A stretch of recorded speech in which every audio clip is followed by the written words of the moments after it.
Since 2010, VR technology has increased from cardboard to headsets to glasses, and this widespread increase of VR has made its adoption in the classroom ever more likely, whereas already seen great success in making lessons more immersive, more adaptable, and more engaging for students as a whole.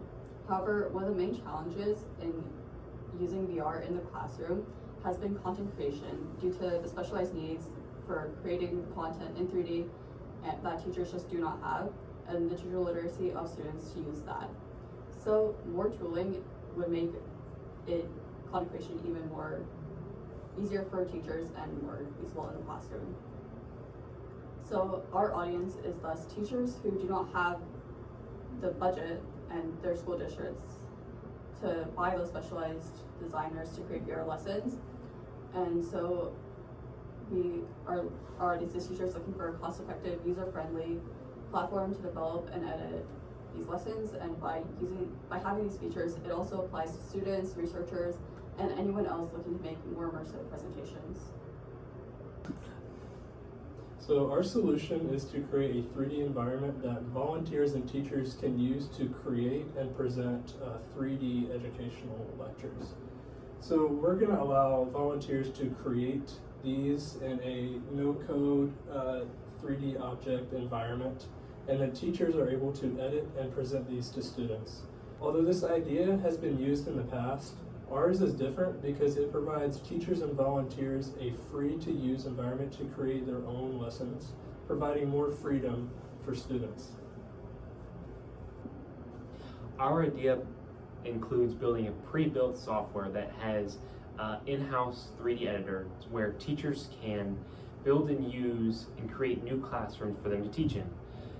There are going to be pre-built lessons, but they're also easily adaptable, and the recording software in-house will be usable by teachers to edit previous lesson plans and to create new lesson plans. Students will also be able to interact with different things inside of the classroom.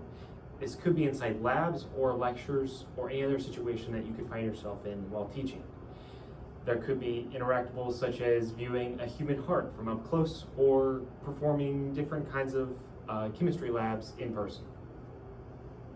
The feasibility of this can be a little bit difficult, especially with the high initial cost of using the hardware associated with virtual reality, such as headsets and other pieces like the controllers are all very expensive. And also other further difficulties are in the curriculum associated with teaching. With the ever-changing curriculum comes you need to make new changes to the education that students will get. It'll cost more money to remake the personalized education than it will to just rebuild something in the system. And lastly, it would require students to have a higher level of knowledge in technology to access the materials that they would have to be able to use.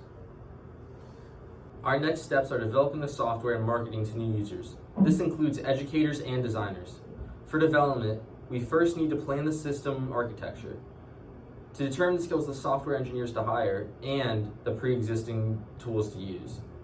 Pre-existing tools include things like WebXR for viewing VR experiences and a 3D online editor. As our software is for design, we would mainly need front-end developers as well as cloud engineers to maintain databases of users and templates.